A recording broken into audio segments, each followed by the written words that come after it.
Hi, I'm Henry English Wong, and I'm part of the QA support team. The QA support team was put together to help out the rest of the development team with extra tasks. And I'm Herschel Bailey. I'm one of the QA testers from Ratchet Clank Future, specializing in sound. There are a couple of other testers with specializations in different fields of the game, like AI, environment, and economy. Since I have an educational background in sound, I was chosen for that specific specialization. Yeah, the QA support team started doing special tasks like that for other departments on Resistance, but it got to be so much that we got pulled away from testing the game. So Doug, our QA manager, proposed that we be put into our own department to help out with various tasks. We do stuff like placing paths for the pterodactyls you see flying around Kabalia, editing voiceovers for Jackie, and flagging materials for sound responses like footsteps, so Herschel here can check them out. Yeah, I check basically everything that goes in sound-wise. Make sure that it's synced, that it's running without any distortion. Basically means I'm never allowed to take my headphones off. Yeah, I got a ton of bugs from Herschel on Resistance. Yeah, well, I'm just doing my job, man. Yeah, you're just trying to make me look bad. I'm kidding, you do a great job. But you're pretty good at just catching all the surfaces that just miss materials. Yeah, being in QA, it's really tedious. We just have to wander around doing repetitive tasks over and over again, trying to get into the small spots and the hard-to-reach places, just to make sure that everything is consistent throughout each level. Yeah, I remember doing a lot of that on Ratchet Deadlocked, and it's pretty cool to see the developmental jump from PS2 to PS3. Yeah, it was really cool working on Resistance for the first time with the actual developers. I was able to actually get in and talk to them and tell them that there were certain issues in different locations, and I wasn't thought of as crazy anymore. What, you mean you weren't crazy? Yeah, no. Lies! It's cool because the company's able to do surround sound testing now, which originally was done all at Sony. So we were able to get all this gear in, which was kind of like Christmas for me because I love all that stuff. And I got to plug it in and crawl up into the ceilings and wire everything up. It was pretty cool. Yeah, I'm sorry I missed that. Well, that's all for us. Yep. See you later.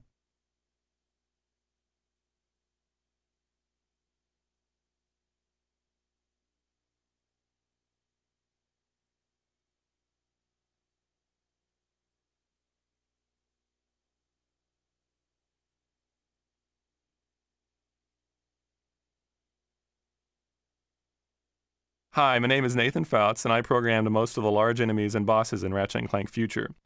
The Leviathan is a long snake-like enemy which would have taken many hand-animated sequences to create smooth motion through the air. Instead, we used a combination of hand animation and programmatic animation. An animator animated his face and gills, and I programmatically moved his spine, fins, and tail. With this system, the creature can move however we want him to through the air, and he still bends and turns his long body and tail, with it dragging nicely behind him. It gave us a lot more freedom to how he behaves and let him move around the world in a more dynamic manner than we could have done using only traditional animation. The Centipede uses a similar system of traditional and programmatic animation. When they slink into the scene, they are following a preset path, and the programming lets their spine match the curve of the path. When they rear up to fight, they blend back to traditional animation. Thanks for listening.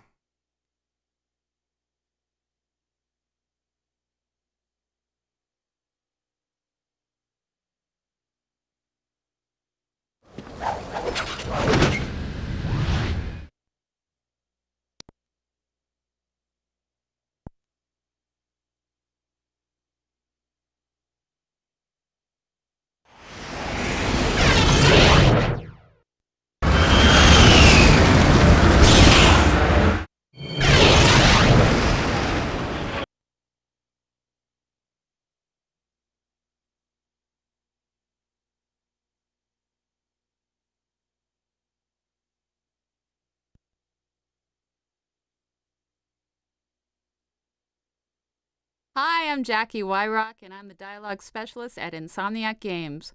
While working on Resistance Fall of Man, I discovered one of our actors, Richard Horvitz, was a huge Ratchet & Clank fan. How did I know this? Well, he proceeded to very excitedly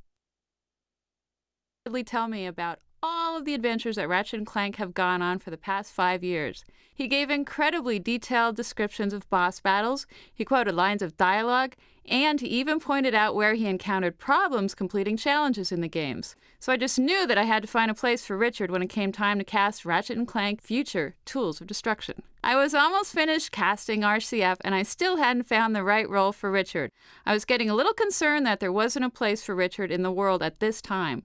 But then magic happened. I received Richard's audition for the Zony.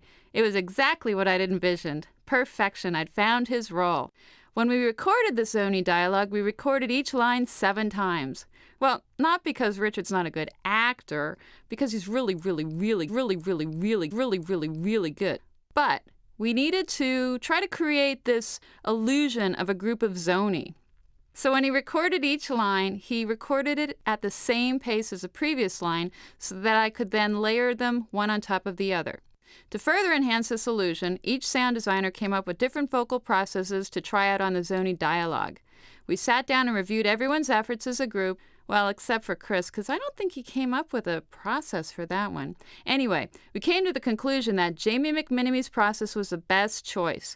Jamie's process involved inserting 1 second of silence at the start and end of each file, raising the pitch by 3 semitones while preserving the duration of the file, reversing the dialogue, applying reverb, reversing it again, trimming the silence from the file, and finally normalizing the audio. Here's an example of the final result. This door poses no threat to you, sire. Aim time to your will, and you shall pass. Richard, Morgan, Brian, TJ, Paul, Dwight, Jamie, Mark, Chris, it's been an honor and a pleasure working with you on this game.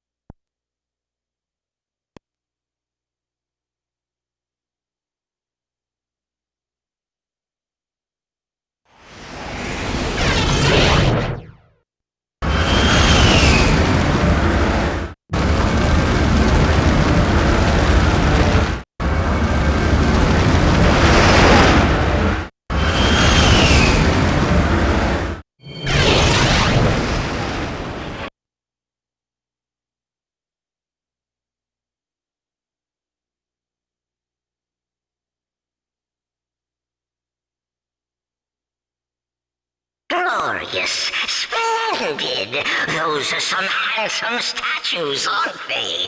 Come on in, trooper. And welcome to Emperor Tachyon's Trail of Turning Terror. Hi, I'm Mike Ellis, Senior Designer here at Insomniac. When designing a Ratchet & Clank level, the designers use several processes. First, we establish a metrics guide. This enables us to figure out how fast Ratchet can move, how far he can jump, and so forth. Using this guide, the designers know how wide to make the gaps, how tall climbable objects should be, and how long it will take Ratchet to perform certain moves. Then, we set about creating challenges that fit to the level's theme. For instance, here in the Imperial Fight Festival, the platforming challenges are all based upon rides from theme parks, but with a devious Tachyon twist. The trick is to fuse the metrics and the challenges together under a single unified theme. If done right, the experience should be seamless.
Mind the superfluous spinning blades of doom.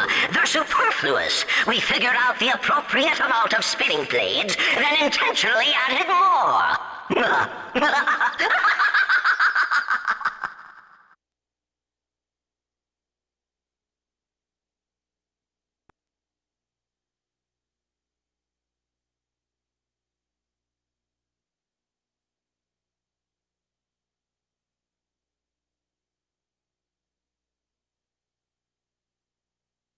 Hi, my name is Yancey Young, and I worked on IFF, particularly the segment you just played through. I worked for Insomniac as an environment artist, and this level was a great experience and a great challenge for me. When they gave me the opportunity to create the rides for IFF, I had just taken a course in basic animation. This came in handy because this segment required some preliminary animation to test their functionality. The first ride I worked on was the grav tube, as I felt this would be the greatest challenge of the three. Originally, I built the grav tube as one gigantic piece so that I'd have all the necessary segments, including the saw blades. I hoped those were as fun to dodge as they were to make. Mike Ellis, the designer, wanted to incorporate many obstacles into the grav tube along with a magnaboot surface so that it would be an intense experience. The idea behind the grav tube is that it would be disorienting to the player, while simultaneously testing their hand-eye coordination, and I think we achieved that. The second piece I did was the Ferris wheel. This piece was just as much fun as the grav tube because although it had fewer obstacles, it was massive, and it would be one of the few areas in the game that would become a 2D platforming segment. Again, my basic animation class came in handy to test the speed of the rings and to see what it would look like aesthetically. It was a treat to work on this because it brought back a lot of good memories for me. I hope you enjoyed IFF overall as a level. If you're thinking about going into the industry someday, don't be afraid to learn multiple disciplines if only in rudimentary form. As you can see, just because I'm an environment artist doesn't mean I don't also have to be an animator, an engineer, and a kid.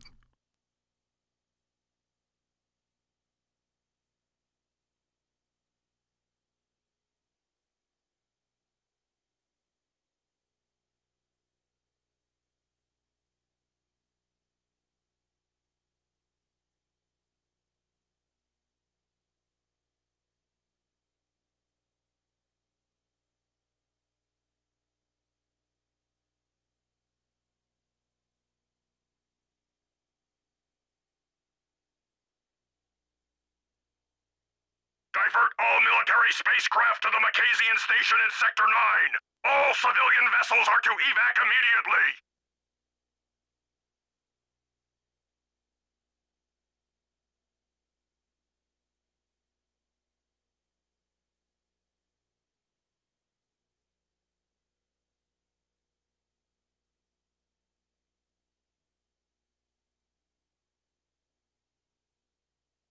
Hi, I'm Brian Matheson, the test lead on RCF. And I'm Billy Parmenter, senior tester on RCF. And we're going to talk about the Fun Not Fun report. So every week or two, the QA team gets together to talk about what's fun, what's not fun, and any suggestions we have to improve the game. Some examples are the over-the-shoulder cam, the 6-axis controlled geolaser, and some of the polished things you'll see throughout the game. So one thing that came up was the arena in this level. We noticed that Tachyon, who was currently destroying multiple worlds to get to Ratchet, was just letting him waltz into the arena, win a prize, and head right out the door. It seems obvious now, but at the time, these were individual levels without much of the interconnecting story elements. Dialogue, cutscenes, tachyon monitors, stuff like that. The mustache, glasses, and persona of Mustachio Furioso were already planned by the story department, but it was in danger of not making it into the game. When the team read the Fun Not Fun report, they rallied together the animation, art, dialogue, and programming team to get Mustachio into the game. Most other companies only want bugs from their QA department. At Insomniac, regardless of your position in the company, you're a part of the team and your feedback is welcome. Sometimes we're able to convince the dev team to push a little harder to include something that really shows off our sense of humor and ties the story together.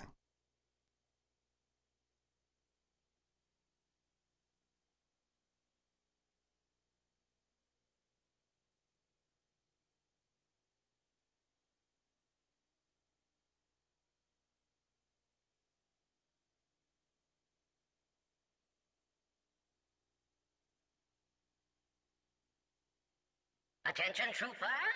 I would like to share with you a haiku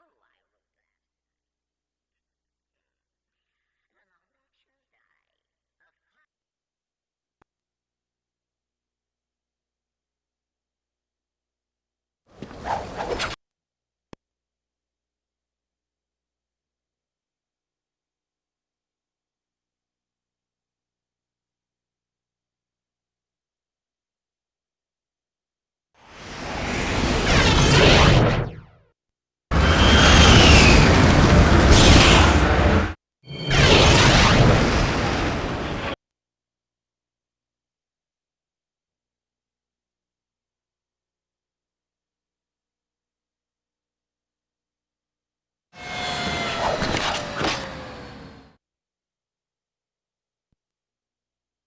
My name is Mike Acton. I am part of the tech team here at Insomniac Games. What the tech team does is it builds the core engine technology for our titles. The core engine technology is the code and functionality that allows our gameplay programmers to speak with the hardware and to really give that custom power that makes our games what they are. One of the questions that we often get asked is the PlayStation 3 hard to program for? I don't think this is a really relevant question. From our perspective, what we have is the PlayStation 3. This is the platform we're dealing with. Our job is to take what's in front of us, the tools, the hardware, whatever it is that we have, the content, and push it as far as we can go and to make it as good as we possibly can. Whether or not it's hard is both not relevant and not important. We do whatever we can do. Our job is to put our vision, the vision of our gameplay programmers, the vision of our designers, the vision of our creative directors on this console. Part of our basic philosophy for making things specifically on the cell is that we're not porting things to the cell. We make things specific for this processor, for both the cell and the RSX, for the PlayStation 3. The SPUs are the core of the cell. The PPU is really a minor player, so what we need to do is concentrate our effort on how much we can put on the SPUs. From that perspective, the first and most important rule for everything that we do is that the data is everything. The only thing that's important is understanding the data, understanding how the data flows through the system, and making good transformation kernels through the process. That means making code that is small, fast, does nothing more than it needs to do, and adds no extra complexity. We want to focus on what is exactly the thing that we need to do to make the game that we're working on. We love what we're doing, we love this title, and I hope that you guys have as much fun playing it as we had making it.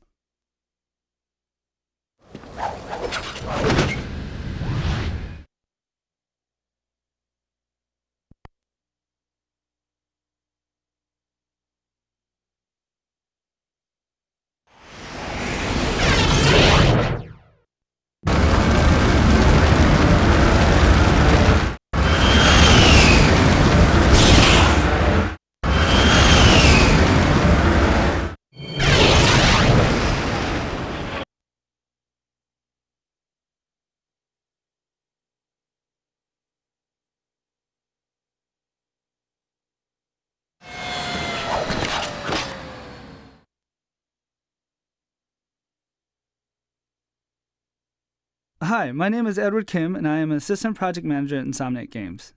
This level holds a special meaning for me and several other Insomniacs because it was one of the first levels to truly come to life in pre-production.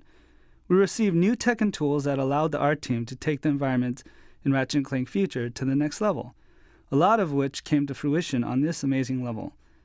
This was also the first level to get a little ambient creature 11 from our character guys, which you can see if you look up at that giant flying whale-like creature in the sky. Roughly midway through pre-production, the team was able to establish the style and look of our first Ratchet title on PlayStation 3. This came about from a lot of team brainstorming, casual conversations in the kitchen, and plenty of trial and error. Trust me, a lot of trial and error. It was also during this time we had some ideas that didn't quite fit the final vision of the game, and in all honesty was pretty much for selfish reasons, just to get some laughs.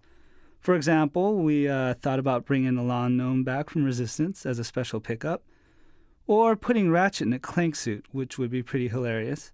We even thought about having paparazzi video of Courtney Gears malfunctioning in public, and using a pocket crotchetizer to remove her hair. Oh well, maybe next time.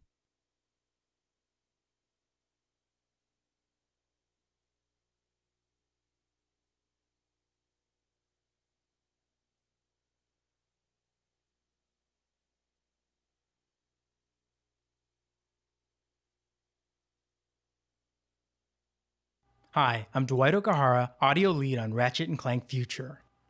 One of the audio department's main goals is to make each level live and breathe so it feels like a real place. The first step is to create the ambient sounds for that world, which in this case is Pirate Base. If you take a moment to listen, you'll hear the jungle creatures that live on this planet. Depending on where you explore, you'll also hear waterfalls, drippy caves, and more. To make sure the audio is appropriate for the area you're in, we go where we need to, capturing just the right sounds. To do this, we use some of the most sophisticated audio equipment you can get, and when it doesn't exist, we invent it. we go straight to Clank Laboratories, where he sets us up with awesome stuff, like the Super Hyper Omnicardioid Polar Pattern Wireless Condenser Microphone, capable of handling SPLs in excess of over 480 decibels. Combine that with outboard effects like the discombobulating 48:1 ratio compressionator with balanced 6-conductor phantom-powered D to A converting IOs, and you have a very sweet location rig to record all the sounds you'll ever need. Team audio is Jackie, Paul, Dwight, Mark, Jamie, Chris, and David. And sometimes Sean. Thanks for listening.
Hi, I'm Brian Bernal, Assistant Project Manager on Ratchet & Clank Future Tools of Destruction. The Rhino, which is short for Rip Ya a New One, if you're familiar with the series, has been a staple of the Ratchet universe since the first game back in 2001. Since the Rhino is basically the ultimate tool of destruction, we also thought it would be really cool for players to have a more direct involvement in its construction. Scattered throughout the Polaris galaxy are a bunch of really small little bits of this lost Holo-plan for the Rhino, and there's actually 13 of them. So if you find those 13 lost Holo-plans and return them to an unscrupulous individual named the Smuggler, he will actually create this weapon for you. And of course, it is for a small price. Now, we really like this idea because we thought it would add another level of depth and fiction to one of our favorite weapons in the game. And so we hope the players really feel the same way about it. It utilizes our NPC scenes, and it also utilizes the new lip sync system. So we really like the idea of doing this because it adds another level of depth and fiction to one of our favorite weapons in the game, and we hope that players feel the same way about it.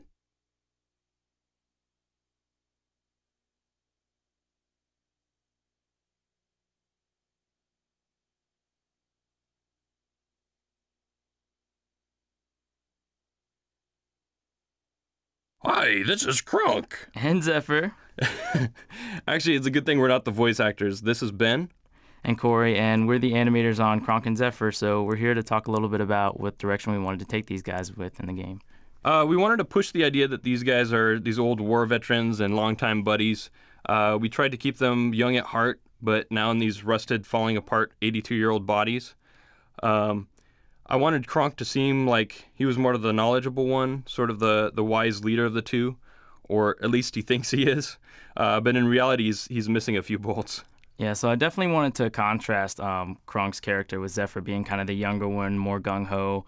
He's a few years younger than Kronk, and he's always kind of making fun of him for being the older, kind of crotchety robot.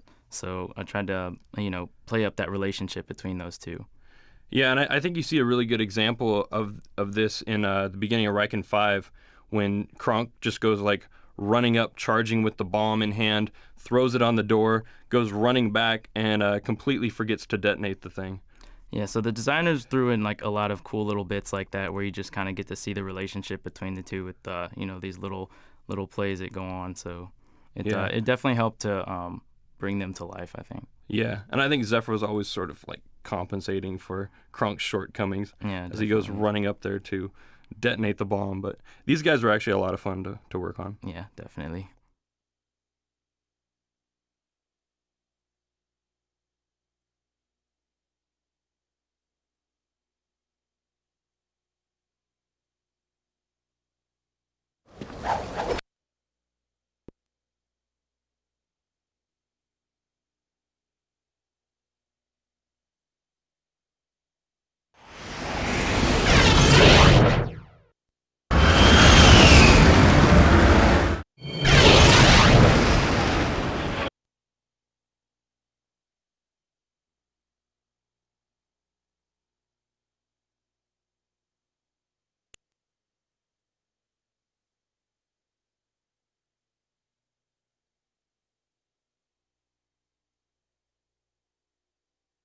Hi, I'm Jake Sones.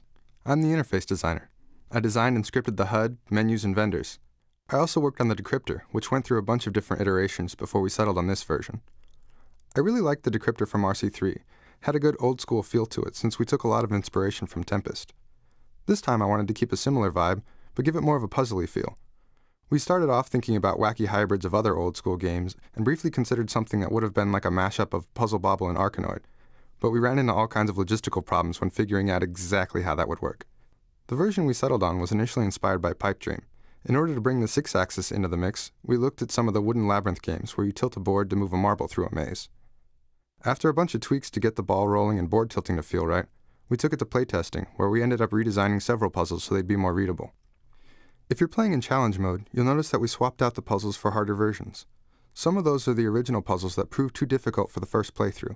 Others I designed specifically to be extra tricky. Hopefully there'll be a couple that you'll need to look at for a bit before you get them. Good luck!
Hi, this is Eric Christensen. I'm on the Insomniac engine team. I designed and programmed Insomniac's physics engine. When we released Resistance: Fall of Man, our physics system was not fully taking advantage of the cell processor's awesome power.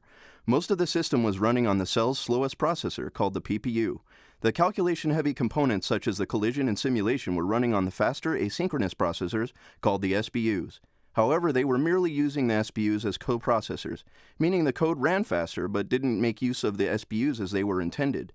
Most of the benefit of running an asynchronous process was absorbed by the cost of building data for the SPUs on the PPU. The data was also wildly scattered and had to be extracted and organized on the PPU just so everything could fit in SPU memory. The size of the code was so large that it limited the amount of simultaneous interactions between physics objects. Basically, the simulation was limited by whatever memory was left after the code was uploaded. This required the physics update to be broken up into stages that each had to be synced on the PPU before the next one could be started. For Ratchet & Clank Future Tools of Destruction, we redesigned the physics system to truly take advantage of the SPUs. The physics update now requires minimal PPU interaction, and all data management is initiated from the SPUs. This means that the physics system can run in parallel with other systems as well as code running on the PPU. In order to facilitate this process, it was necessary to break up the key functions in the collision and simulation code and convert them into dynamically loadable code fragments. This allowed more collision and simulation data to be resident on the SPU since only the code that was required at each stage was in memory. Because of this, the collision simulation systems ran concurrently. DMAing what they need only when they need it. This was a much-needed performance boost and allowed us to simulate much more than what was even remotely possible before. We hope you're enjoying our game as much as we've had making it.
Hello, my name is Jeff Evans, and I'm a senior tools programmer at Insomniac.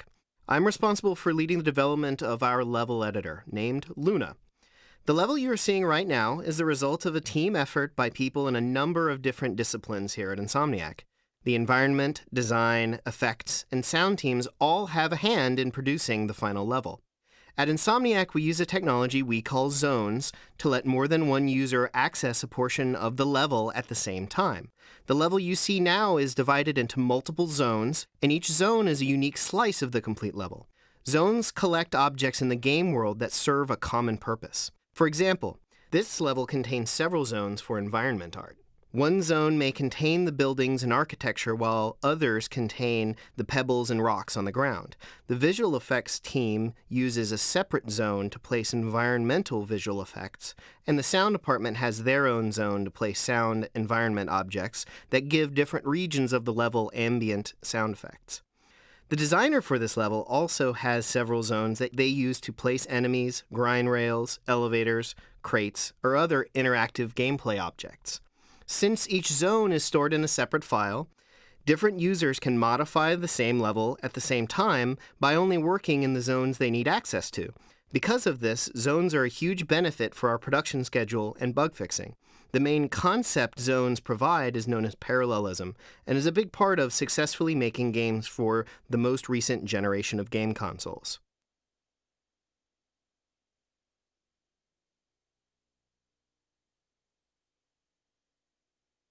Get your death springs here! Confused with the lovable children's toy.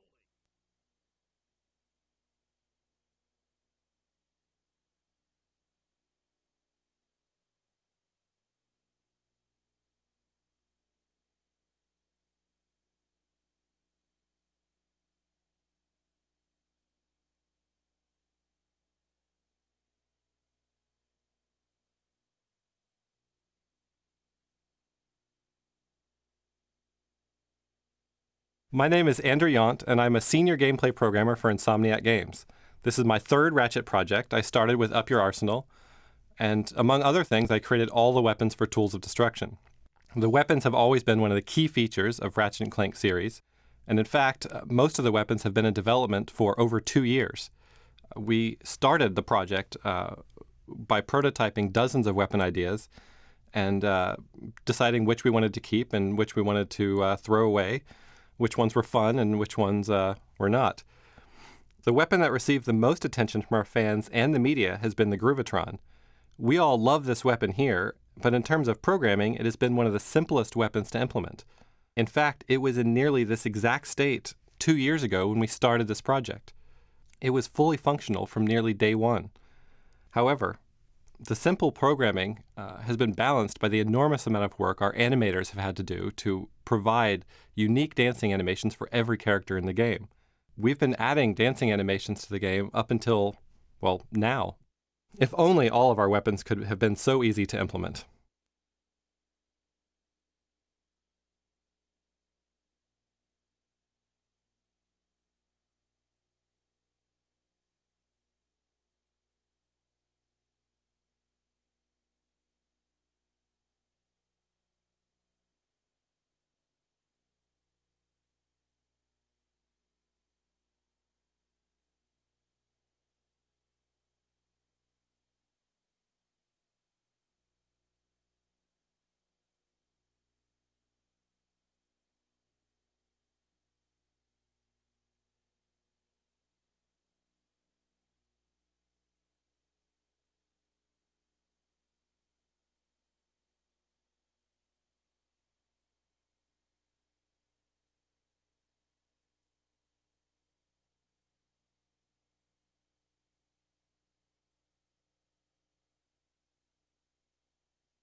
Hi, I'm Matt Hassenplug, a visual effects artist at Insomniac Games. One of the challenges we had to overcome with RCF was taking an effects system designed for realistic-looking effects and creating a believable, cartoony style that fit in the Ratchet universe.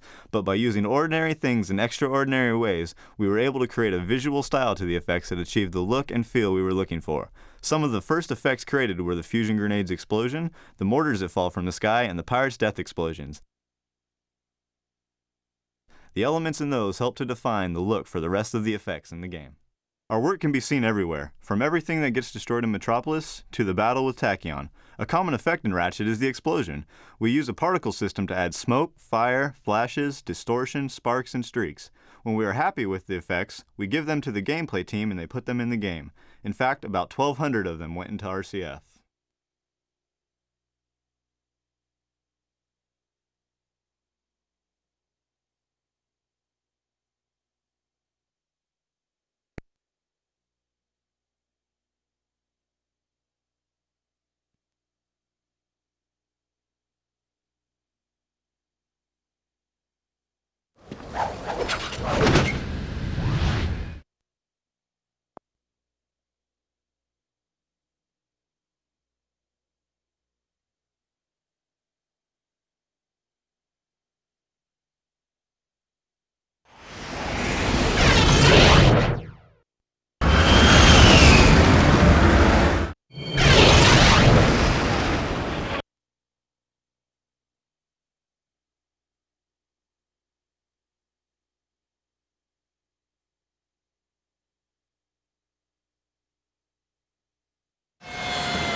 Welcome to Zordon Prison. You're here with Dave Girton. And Greg Baldwin. We're part of the character team at Insomniac Games, and what we do is really try to bring these enemies that you love to shoot to life.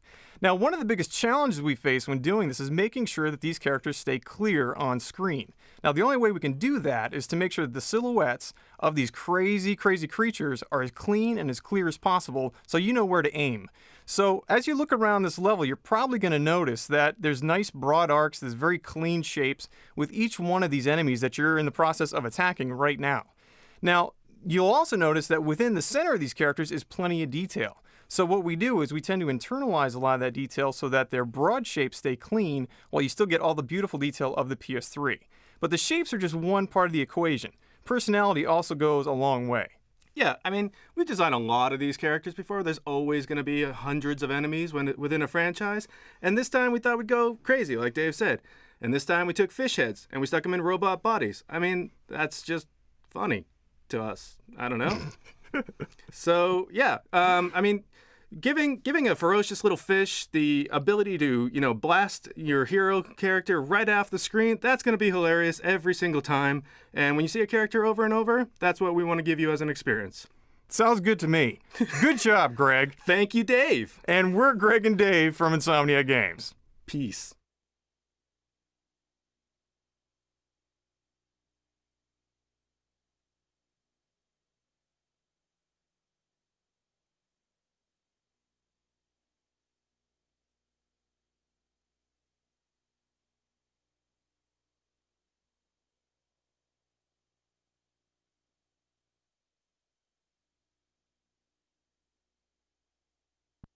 All right.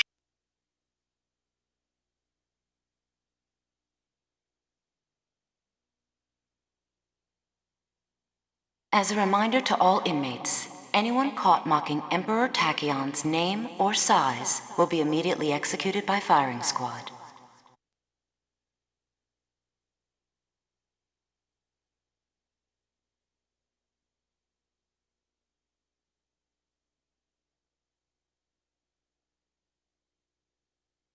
Attention Terraclons. We have just learned that your planet has been consumed in the Beryllium supernova. Your sentences have been commuted, and you are free to wander the galaxy in search of a new place to live. Inmate number 829C, Cognito, Slim, please report to Sector 12 for transport to Cryosleep Chamber. Inmate number 510D, Hardlight, Ace, please report to the mess hall for kitchen duty. Attention inmates. Anyone caught smuggling Grummelnet contraband into the prison will be forced to listen to Grabthorian folk music for 10 cycles.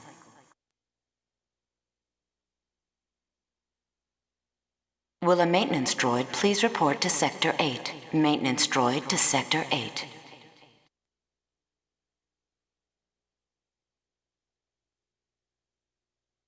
This is a reminder that there is a lockdown in effect for cell blocks Alpha, Bravo, Delta, and Zulu. Please find a constructive way to occupy your time.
Warden McSquiggly, please report to the Green Visitors Gate. You took your wife's keys to work.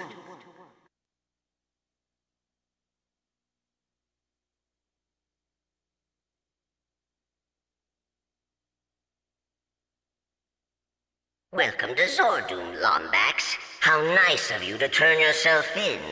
You'll be pleased to hear that I have already prepared a room for you.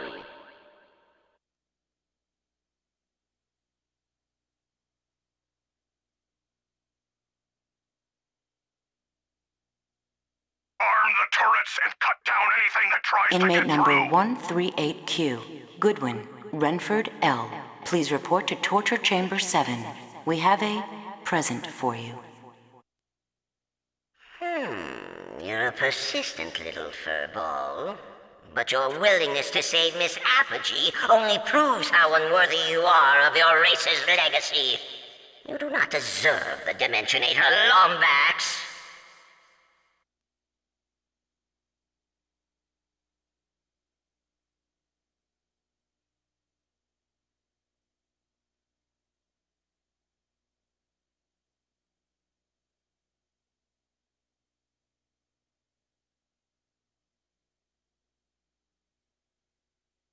This is a reminder that the Omniburst laser defense grid will experience downtime while we perform scheduled maintenance. We apologize for any inconvenience.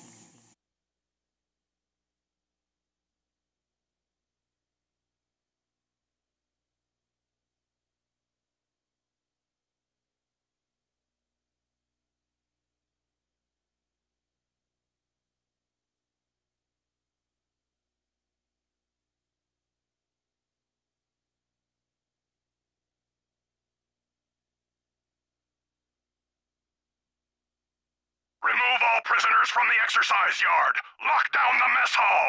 Evacuate the pottery shed. Clear the skydock of all non-military personnel. The Lombax menace must be caught and killed. Hey kids, my name is Paul Hale, or some of you know me from the forums, Pac-Man. I'm the release engineer for the tools department here at Insomniac Games. I'm here to talk to you today about the dreaded Entity Refactor, or what those of us in the tools department like to call the real tools of destruction. Back when this project first started, we were using a very different set of tools. In fact, we were using almost the exact same set of tools we used to make Resistance. What's wrong with that, you ask? Well, plenty of things, to be honest. The tools we used to develop Resistance were actually based on the same tools we used to make PlayStation 2 titles. The technology was just old, very disorganized, and getting stale. It was time for a change, or a clean slate, if you will, and that's what we call the Entity Refactor. From the day Resistance went gold until about 3 months into the Tools of Destruction production cycle, the tools department was hard at work, banging out a brand new set of tools. Almost everything down to the very core was stripped away and rewritten in a more unified, organized, PlayStation 3-centric manner. The reason why it was called the Entity Refactor is we actually changed the way the game objects exist and are built into the game.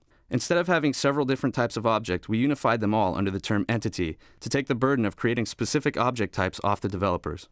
Once we were somewhat confident with the new toolset, the transition began, releasing these tools to the rest of the company and somehow getting all the work that they had already put into Tools of Destruction converted over to the new formats that the new tools would expect. It wasn't easy. For a good 2 weeks, we basically wrecked any sort of production that people were trying to do. Getting everything back up and running again was tough, but we got it done. The following 4 to 6 weeks were packed with late nights and a flurry of patches and adjustments, and in some cases even reconversions from the old assets to make sure that no work was lost in the massive switch.